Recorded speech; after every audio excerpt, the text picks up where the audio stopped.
Driving at night is supposed to be peaceful, a time to think, reflect, and let the road stretch out before you.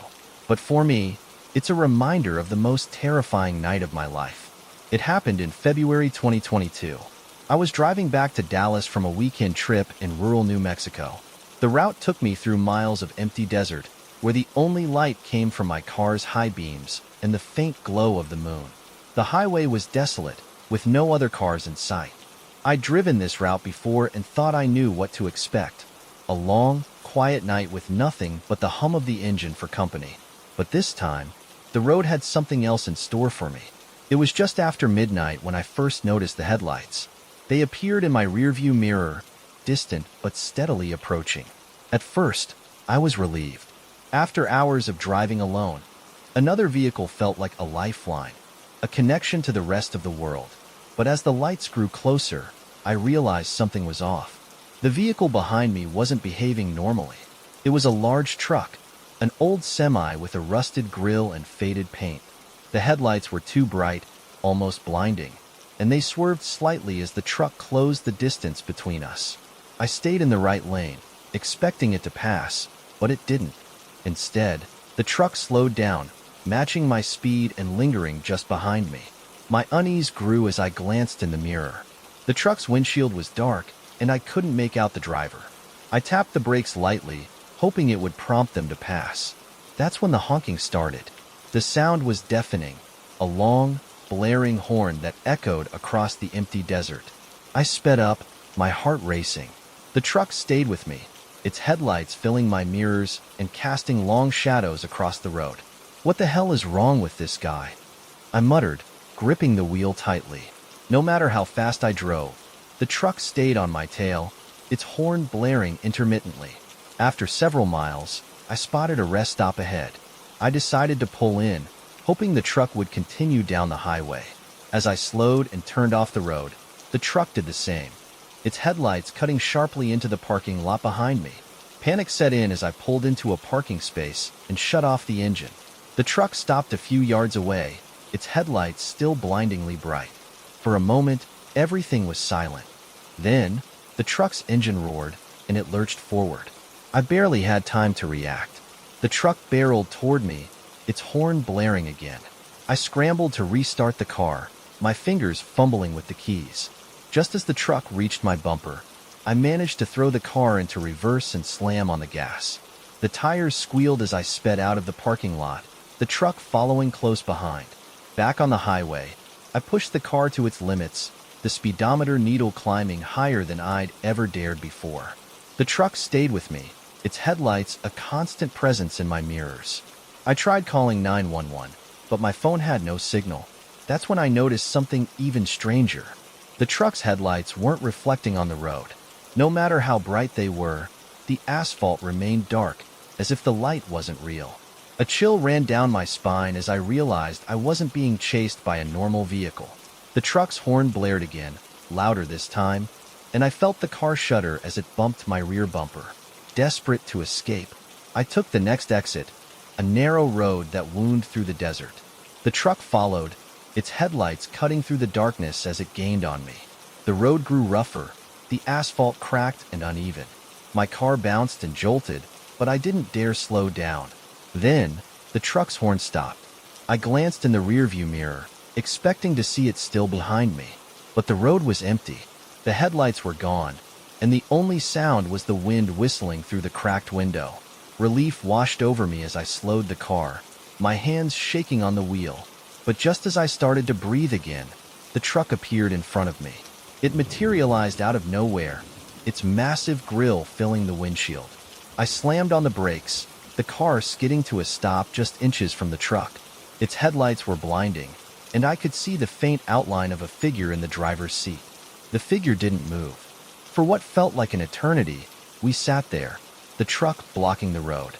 Then, its engine roared, and it reversed into the darkness, its taillights disappearing as suddenly as it had appeared. I didn't wait to see if it would come back. I turned the car around and drove back toward the highway, my heart pounding with every mile. When I finally reached the next town, I pulled into a gas station and collapsed against the steering wheel, my body trembling. The attendant gave me a concerned look as I stumbled inside. "You okay?" he asked. I nodded, though I knew I wasn't. For weeks after that night, I couldn't shake the feeling of being watched. Every time I saw a truck on the road, my pulse quickened and I found myself gripping the wheel tighter. Because somewhere out there, that phantom truck is still driving, waiting for its next target. And I pray it's never me again.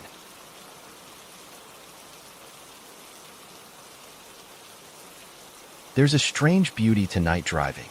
The empty roads, the glow of your headlights, and the rhythmic hum of your tires can lull you into a trance. But sometimes, the darkness holds secrets, and what begins as a peaceful drive can take a sinister turn. It was November 2022, and I was driving from Boise to a small town in Oregon for my cousin's wedding. The journey was supposed to be straightforward, a few hours along a quiet highway cutting through miles of forest. I'd driven this route before during the day, but this time, I decided to set out after work, hoping to make it in time for a late dinner with my family.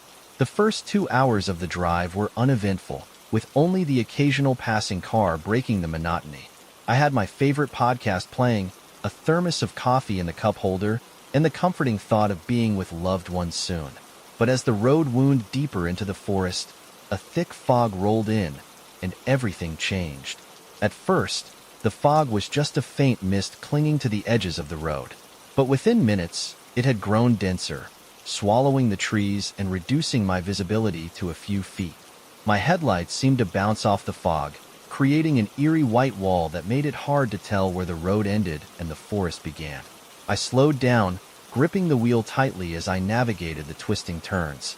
My sense of isolation deepened with every mile. The only sound was the hum of the engine, and the world outside felt impossibly far away. Then I saw the figure. It appeared suddenly, standing in the middle of the road. I slammed on the brakes, the car skidding slightly on the damp pavement. My heart pounded as the figure came into focus, a tall man in a dark coat and wide-brimmed hat. He stood perfectly still, his face obscured by shadows. I sat there for a moment, unsure of what to do. "Do you need help?" I called through the rolled-down window, my voice shaky. The man didn't respond. He just stood there, his head tilted slightly as if studying me. A wave of unease washed over me. I leaned on the horn, hoping to startle him into moving, but he remained motionless. I had no choice but to drive around him. Slowly, I inched forward, my tires crunching on the gravel shoulder as I passed him. As I did, I risked a glance out the passenger window. His face was pale, almost waxy, and his eyes, they didn't look human. They were too wide, too dark, and they followed me as I drove past. My breath hitched, and I pressed the gas, wanting to put as much distance as possible between us. But the fog seemed to thicken, wrapping around the car like a living thing. The trees lining the road became faint outlines, and the headlights struggled to pierce the gloom. That's when I noticed the shadow.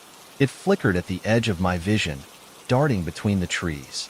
At first, I thought it was just the play of light and fog, but as I drove on, it became more distinct, a dark, human-like shape keeping pace with the car. I tried to shake it off, focusing on the road ahead, but the shadow didn't disappear. Every time I glanced to the side, it was there, moving silently through the fog. Panic set in, and I pressed harder on the gas, the engine roaring as I sped down the deserted highway. But the faster I went, the closer the shadow seemed to come.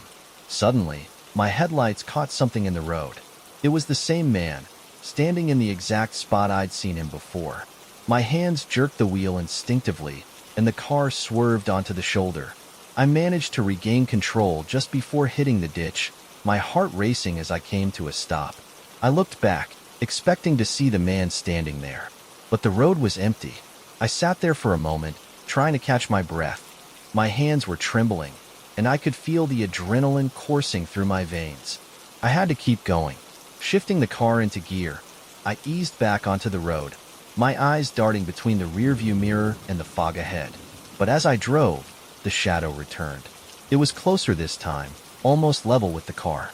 My chest tightened as I realized it wasn't just a shadow. It was him. The man was running alongside the car, his pale face barely visible through the fog. His movements were jerky, unnatural, as if he were being pulled by invisible strings. I floored the gas, the car lurching forward as the speedometer climbed. The shadow fell behind, and for a moment, I thought I'd escaped. But then, it appeared in front of me. I screamed, slamming on the brakes.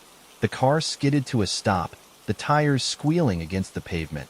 The man stood in the middle of the road, his dark coat billowing in the windless night. He raised one hand, pointing at me, and then the lights went out. Everything was pitch black. The headlights, the dashboard lights, even the glow from my phone. All of it was gone. I sat there in the suffocating darkness, too afraid to move. My breathing was loud in the silence, each inhale feeling like it could betray my presence. Then, a tap on the window. I turned slowly, my stomach churning with dread. The man's face was inches from the glass, his dark eyes staring straight into mine. "Leave," he whispered, his voice low and guttural. Before I could react, the lights flickered back on, and he was gone. I didn't wait to find out what would happen next. I slammed the car into drive and sped down the road, not caring if I stayed in my lane or not. The fog began to lift, and soon, I saw the lights of a small town in the distance. When I pulled into the first gas station I found, I parked and sat there, shaking, trying to make sense of what had happened. I never drove that road again.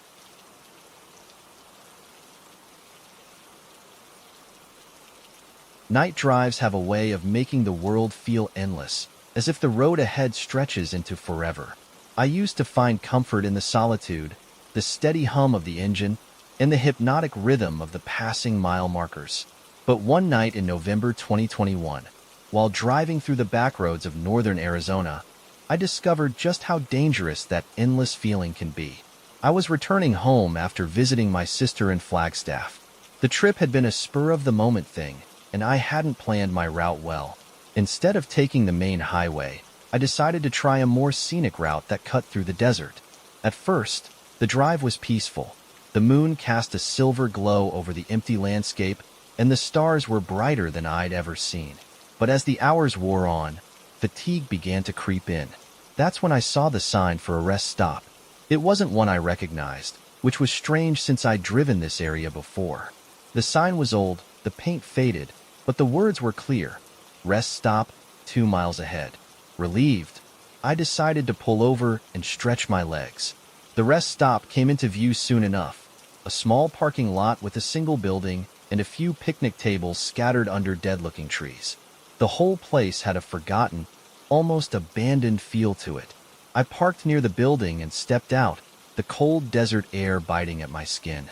The silence was absolute, the kind that makes your own breathing sound unnaturally loud. The building was unlit, but I assumed the restrooms would still be usable. The door creaked loudly as I pushed it open, the sound echoing in the empty space.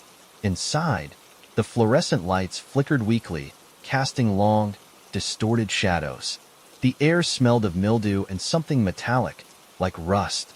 I made my way to the sink, splashing cold water on my face to wake myself up. As I stared into the cracked mirror, I noticed something odd. The reflection behind me was wrong. In the mirror, the room appeared larger than it was, stretching impossibly far into the distance. And at the very back, just barely visible, was a shadowy figure. I whipped around, but the room was empty. My heart pounded as I turned back to the mirror. The figure was gone, but the reflection still felt off. I decided it was time to leave.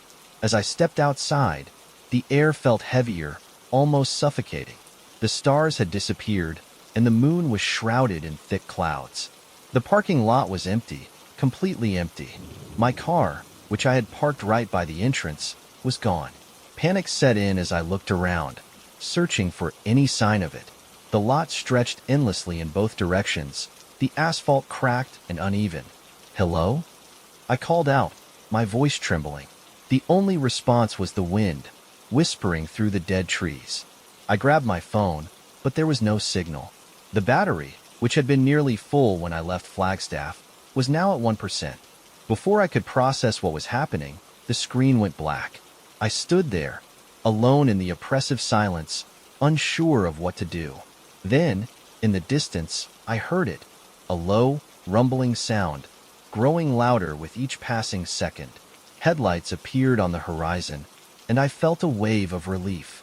Someone was coming, but as the vehicle approached, something about it felt wrong. The headlights were too bright, almost blinding, and they swerved erratically as if the driver were drunk or worse. I stepped back as the car screeched to a halt in the middle of the lot. The windows were tinted so dark I couldn't see inside, and the engine idled with a low, menacing growl. For a long moment, nothing happened. Then, the passenger door opened. A man stepped out, his movements stiff and unnatural, like a puppet being controlled by invisible strings. He was tall and gaunt, his skin pale and stretched tightly over his bones. His eyes were sunken, and his lips curled into a smile that didn't reach them. "You need a ride?" he asked, his voice raspy and cold. I took a step back, shaking my head. "No, I'm fine." The man's smile widened. "You don't look fine." Before I could respond, the back door of the car opened, and another figure stepped out. This one was even taller, its proportions wrong, its limbs too long. Its face was obscured by shadows, but its eyes glowed faintly in the dark. I turned and ran. I didn't know where I was going. There was nothing but desert in every direction, but I couldn't stay there, not with those things. The ground beneath my feet felt uneven, almost like I was running on sand instead of asphalt. The rest stop faded into the distance, swallowed by the darkness. I ran until my lungs burned, my legs threatening to give out. And then I saw it. My car was parked on the side of the road, right where I'd left it. I didn't question how it got there. I just jumped in, locked the doors, and started the engine. As I sped down the highway, I glanced in the rearview mirror. The rest stop was gone. In its place was an empty stretch of desert, as if it had never existed. The only reminder of that night was the faint sound of tires screeching in the distance, growing louder and louder until they faded into silence. When I finally reached the next town, I pulled into a diner and sat in the parking lot, trying to calm my racing heart. The waitress who served me looked concerned. "You okay, Han?" she asked. I nodded, though I wasn't sure if I'd ever be okay again.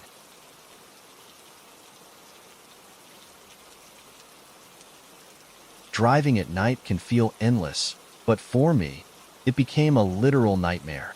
One stretch of highway seemed to defy the rules of reality, trapping me in a terrifying loop I'll never forget. It was September 2022, and I was driving back to my apartment in Austin after visiting my parents in rural Texas. I left later than I'd planned, which meant most of the drive would be in darkness. But that didn't bother me. I'd always loved the solitude of night driving. The route was simple. Stick to Highway 281 for about 150 miles, then turn onto a smaller county road for the last leg of the trip. It was a route I'd taken countless times before, but that night, the road became something entirely unfamiliar. The trouble started about 2 hours into the drive. The highway was empty, the only light coming from my headlights and the occasional flicker of distant stars. I'd turned off the radio, letting the hum of the engine keep me company as I watched the dark horizon. But then I noticed something strange. The mile markers weren't changing. At first, I thought I wasn't paying attention. I'd seen marker 147 several times, but I convinced myself I'd misread it. Then I saw it again and again. By the 5th time, I knew something was wrong. I slowed the car, squinting at the marker as I passed. Mile 147. The numbers hadn't changed in over 15 minutes. My GPS showed that I was still on Highway 281, but the time to my destination had stopped counting down. A cold knot of unease formed in my stomach as I drove on, hoping the next marker would be different. It wasn't. The landscape became even stranger. The trees lining the road looked wrong. Their branches twisted in unnatural directions, and their trunks seemed to lean toward the highway as if they were watching. I sped up, my heart pounding as the road stretched endlessly ahead. That's when I saw the gas station. It appeared suddenly, its neon sign flickering weakly in the distance. The station sat on the side of the road, its single pump illuminated by a dim overhead light. Desperate for answers, I pulled in and parked by the pump. The building looked old, its windows streaked with grime, and the door hung slightly ajar. "Hello?" I called as I stepped inside. The interior was empty, the shelves covered in dust and cobwebs. A faint smell of oil and mildew lingered in the air. At the counter sat an old cash register, its keys yellowed with age. Beside it was a guest book, the kind you'd find in a roadside motel. Curious, I flipped it open. The entries were strange. Names, dates, and cryptic messages scrawled in shaky handwriting. Some were warnings. Don't drive past mile 147. Turn back while you still can. Others were more ominous. The road never ends. It watches you. A chill ran down my spine as I slammed the book shut. I turned to leave, but a faint tapping sound stopped me. It was coming from the back of the store. Is someone there? I called, my voice trembling. The tapping grew louder, more insistent. Against my better judgment, I followed the sound, my footsteps echoing on the cracked tile floor. The source of the noise was a door marked "Employees Only." The door was slightly open, revealing a narrow staircase leading downward. The tapping continued, now accompanied by a faint, rhythmic scratching. My instincts screamed at me to leave, but something compelled me to step closer. As I reached the door, the sound stopped. The silence was deafening, broken only by the faint hum of the station's overhead lights. I stared into the darkness of the staircase, my pulse racing. Then, without warning, the door slammed shut. I stumbled back, my breath catching in my throat. The tapping resumed, louder this time, coming from the other side of the door. I ran. I didn't stop until I was back in my car, the engine roaring as I sped out of the lot. The highway stretched out before me, the mile markers flashing by, 147, 147, 147. No matter how far I drove, the numbers didn't change. I checked the clock on the dashboard, but it was frozen at 11:47 p.m. My phone was dead, the screen refusing to turn on no matter how long I held the power button. The road was a trap, and I was stuck. After what felt like hours, I spotted headlights approaching in the opposite lane. I flashed my high beams, desperate to get their attention. The other car slowed as it passed, and for a brief moment, I saw the driver's face. It was me. The other car disappeared into the darkness, leaving me alone with my mounting terror. The road ahead began to change, the asphalt cracking and splitting as shadows stretched across the surface. The trees leaned closer, their branches clawing at the sky. And then, I saw the figure. It stood in the middle of the road, tall and featureless, its body shrouded in black. I slammed on the brakes, the car skidding to a stop just feet away. The figure didn't move, didn't react. It raised one arm, pointing toward the side of the road. I hesitated, my hands trembling on the wheel. Then, against every instinct, I turned onto the dirt path it indicated. The path wound through the twisted trees, the headlights casting eerie shadows that danced across the ground. Finally, I emerged into a clearing where an old, rusted sign read, "End of the line." The figure was gone, and the air felt heavy, oppressive. I parked the car and stepped out, my knees shaking as I approached the sign. Behind it was a drop-off, a sheer cliff that plunged into darkness. A faint sound rose from the void, a low, rumbling growl that seemed to vibrate through the ground. I turned back to the car, but the figure was there, standing between me and the driver's door. It tilted its head, as if studying me, before stepping aside and pointing to the cliff. I didn't wait to find out what it wanted. I ran past it, jumping into the car and slamming the door. The engine roared to life, and I sped back down the path, the figure vanishing in the rearview mirror. When I reached the highway, the mile markers finally began to change. I arrived home hours later, shaken but alive. To this day, I avoid Highway 281, because somewhere out there, that endless road still waits, and I'm afraid that next time, I won't find my way back.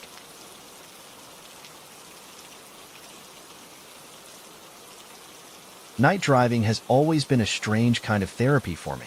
There's something calming about the open road, the hum of the tires, and the way the headlights carve through the darkness. But during one late-night drive in February 2023, I learned that the road can also be a place of unimaginable terror. I was driving from Kansas City to visit a friend in Oklahoma City. The trip wasn't planned. My friend had called me earlier that evening, upset about a personal crisis, and I decided to make the 3-hour drive to be there for him. It was already close to 10 p.m. when I left, and I knew I wouldn't get there until the early hours of the morning. The first hour of the drive was uneventful. The highway was deserted, and the faint glow of my dashboard kept me company as I cruised along at a steady pace. But as I entered a more rural stretch of the highway, something began to feel off. It started with the shadows. The moon was out, casting a pale light across the landscape. The silhouettes of trees and distant farmhouses were visible on either side of the road. But as I glanced in the rearview mirror, I thought I saw a figure sitting in the back seat. I whipped my head around, but the back seat was empty.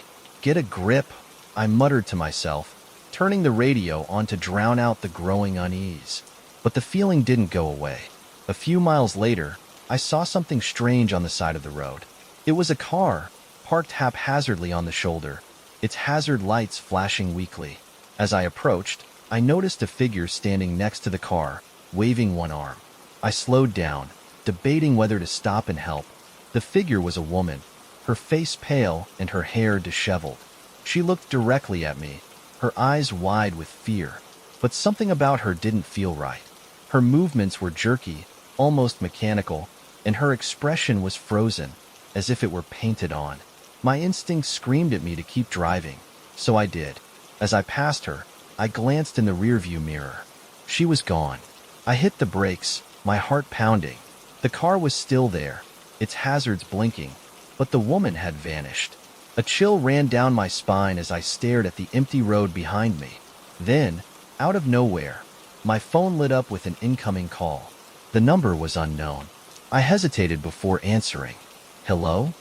There was a long pause, followed by a faint whisper. "You shouldn't have left her." My blood turned to ice. "Who is this?" The line went dead.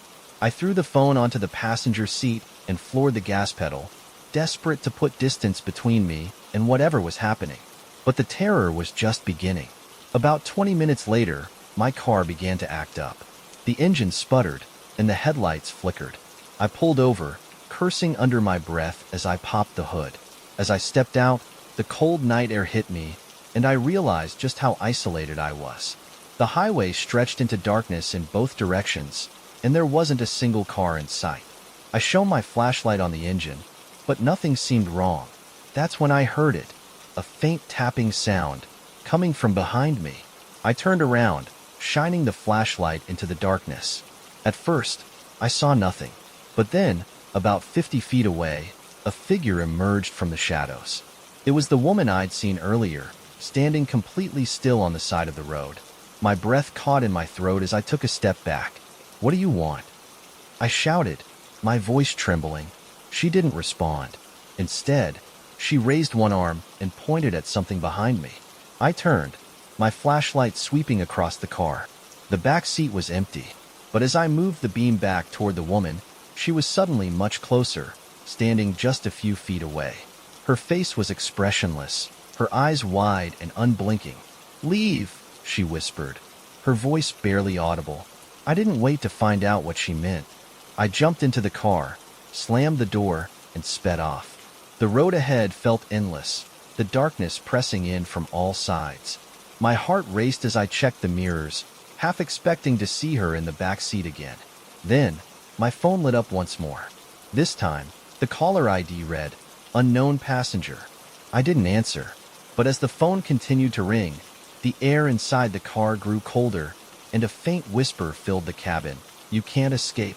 I drove faster, the speedometer climbing as the whispers grew louder. The road began to twist and turn, and the trees seemed to close in around me. My headlights barely penetrated the darkness, and I could feel something watching me. Finally, I saw a sign for a gas station up ahead. I pulled in, the fluorescent lights of the station feeling like a lifeline. I parked and ran inside, my legs shaking as I approached the counter. The attendant looked up from his magazine, startled by my appearance. "Are you okay?" he asked. I shook my head. "There's someone out there. A woman. She's following me." The man frowned. "This road's been deserted all night. You're the first car I've seen in hours." I opened my mouth to argue, but then I saw it, her reflection in the station's glass door. She was standing in the parking lot, staring directly at me. When I turned around, she was gone. The attendant must have seen the panic on my face because he stepped out from behind the counter. "Let me lock the door," he said, moving quickly. But before he could, the lights flickered and the door swung open. The woman stood in the doorway, her eyes fixed on me. "You shouldn't have left," she whispered. The next thing I remember is waking up in my car, parked in the gas station lot. The sun was rising, casting a golden light across the empty highway. The attendant was gone, and the gas station looked abandoned, as if it hadn't been open in years. I drove the rest of the way to my friend's house in a daze, too afraid to look in the rearview mirror. To this day, I don't know what happened that night, but I've never taken that route again.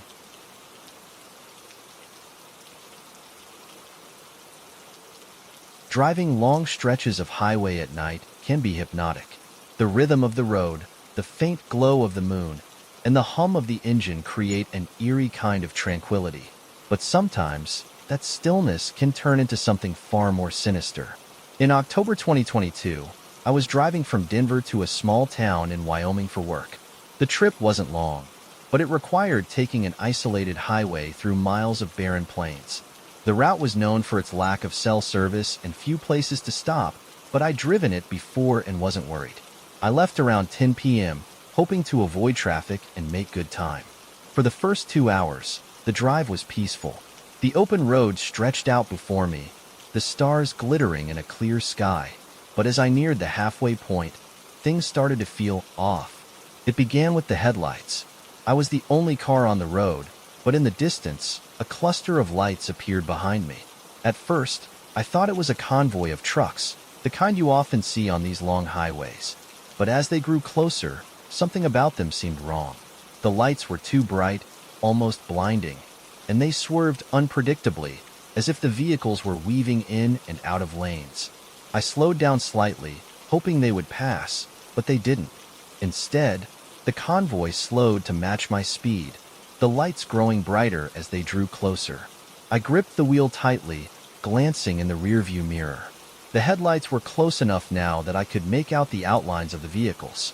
There were 3 trucks, their shapes massive and hulking. Their grills were dented, their paint scratched and faded, as if they'd been through years of rough use. But it was the windshields that made my stomach drop. They were completely black. No reflections, no silhouettes of drivers, nothing. The trucks suddenly accelerated, swerving around me on both sides. The roar of their engines was deafening as they boxed me in. One truck in front, one behind, and one to my left. I panicked, honking my horn and flashing my high beams. But the trucks didn't react. The truck in front of me slowed down abruptly, forcing me to brake hard to avoid slamming into it. "What the hell is this?" I muttered, my voice trembling. For miles, the convoy kept me trapped. No matter how much I sped up or slowed down, they adjusted to match me.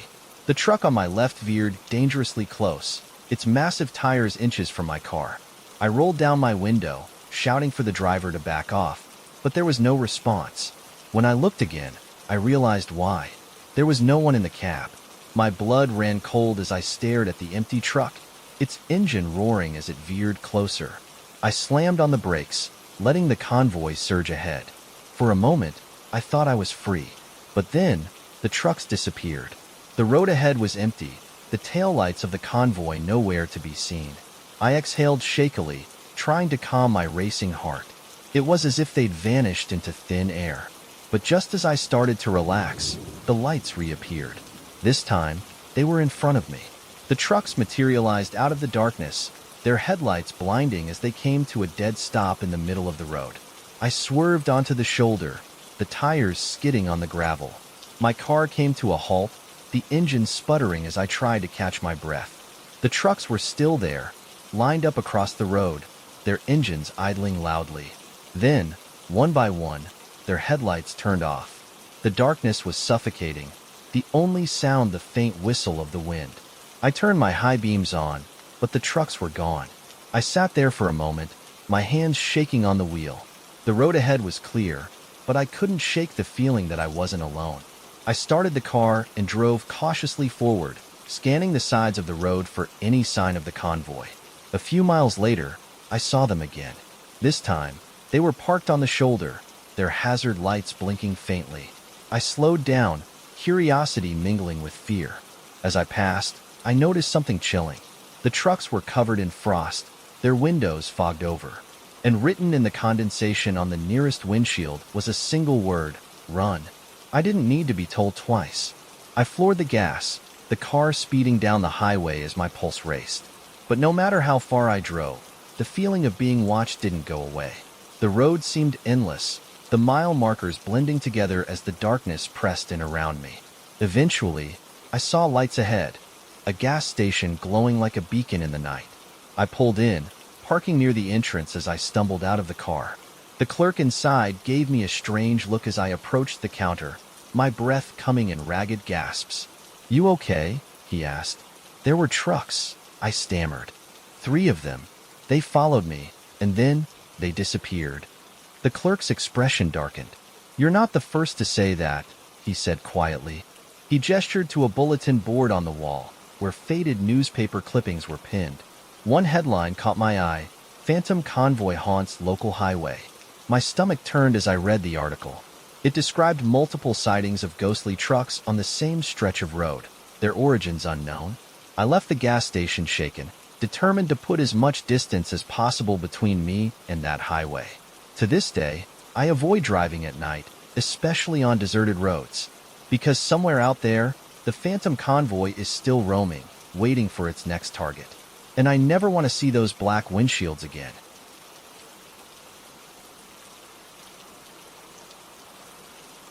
Driving at night has always been a mix of peaceful solitude and unsettling quiet. The empty highways, the glow of the headlights against the darkness, and the occasional flicker of shadows in the rearview mirror create a world that feels entirely separate from the one we know during the day. In early March of 2023, I was driving from Cincinnati to Indianapolis for a last-minute job interview. I'd been stuck in a dead-end job for years, and this opportunity felt like my chance to finally make a change. The interview was early the next morning, so I set out late at night to avoid traffic. The drive was only 2 hours, but it felt much longer with the weight of my nerves pressing down on me. What I thought would be an uneventful drive turned into the most terrifying night of my life. It started with a detour. About an hour into the drive, my GPS rerouted me due to an accident on the main highway. The new route led me onto a 2-lane road that cut through miles of dense forest. The only light came from my headlights, which seemed to be swallowed by the darkness. I told myself it was fine. I'd driven on back roads plenty of times before, but something about this stretch felt wrong. The first sign of trouble came when my radio began to cut in and out. I'd been listening to a podcast, trying to keep my mind occupied, but static began to creep in, drowning out the voices. I fiddled with the dial, but every station was the same. White noise interspersed with faint, distorted sounds that almost sounded like whispers. "Great," I muttered, turning it off. That's when I noticed the figure. It was on the side of the road, standing just at the edge of the forest. A man in a dark coat and wide-brimmed hat. He wasn't moving, just standing there, his face obscured by shadows. I slowed down instinctively, my heart pounding as I passed him. His head turned to follow the car, his face briefly illuminated by the headlights. His eyes were wide, unblinking, and there was something off about his expression, something that sent a shiver down my spine. I told myself he was probably just a hitchhiker or someone who'd broken down, but I couldn't shake the unease. A few miles down the road, I spotted another figure. This one was closer to the road, standing perfectly still in the center of a narrow bridge. It was the same man. My stomach dropped as I slowed to a crawl, unsure of what to do. He stared at me as I approached, his face lit by the headlights. "Move," I muttered, gripping the wheel tighter. He didn't move. I honked the horn, the sound echoing through the empty forest. Finally, he stepped to the side, his movements unnaturally stiff. As I drove past, he turned to watch me again, his unblinking eyes following the car until I was out of sight. By this point, my unease had turned into full-blown fear. I didn't believe in the paranormal, but this wasn't normal. I checked my rearview mirror constantly, half expecting to see him following me. And then, I did. The man was sitting in my back seat. I slammed on the brakes, my heart hammering in my chest. When I turned around, the seat was empty. I sat there for a moment, my hands shaking as I gripped the wheel. It was just my imagination, I told myself. The stress of the interview and the eerie road were getting to me. But when I glanced at the rearview mirror again, I saw him, standing in the road, not 10 feet behind the car. I floored it, the tires squealing on the wet pavement. The road twisted and turned, the trees pressing in on either side. I didn't care if I got pulled over for speeding. I just wanted to get out of there. But no matter how far I drove, I couldn't shake the feeling that I wasn't alone. I avoided looking in the rearview mirror, afraid of what I might see. Eventually, the trees thinned, and the lights of a small town appeared on the horizon. I pulled into the parking lot of a gas station, my body trembling as I stepped out of the car. The clerk inside gave me a concerned look as I stumbled to the counter. "Are you okay?" he asked. I nodded, trying to catch my breath. "Just a long drive." As I paid for a bottle of water, I glanced out the window. The man was standing under a street lamp across the road, his wide-brimmed hat casting a shadow over his face. I left the water and bolted back to my car, locking the doors and speeding away without looking back. When I finally arrived at my hotel, I parked as close to the entrance as possible, practically running inside. The next morning, I told myself it had all been a hallucination brought on by stress and exhaustion. But when I got into my car to drive to the interview, I found something on the back seat. A wide-brimmed hat, perfectly placed in the center.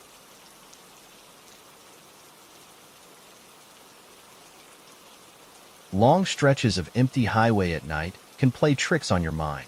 The shadows cast by your headlights seem to shift, the hum of the engine becomes hypnotic, and you can't help but feel as if you're being watched. But one night in October 2021, I experienced something on a deserted road in Colorado that wasn't just my imagination. I was heading home from a weekend trip in the mountains. It was late, and I was behind schedule. I decided to take a lesser-known route to save time, Highway 59, a desolate stretch of road that cut through miles of open plains.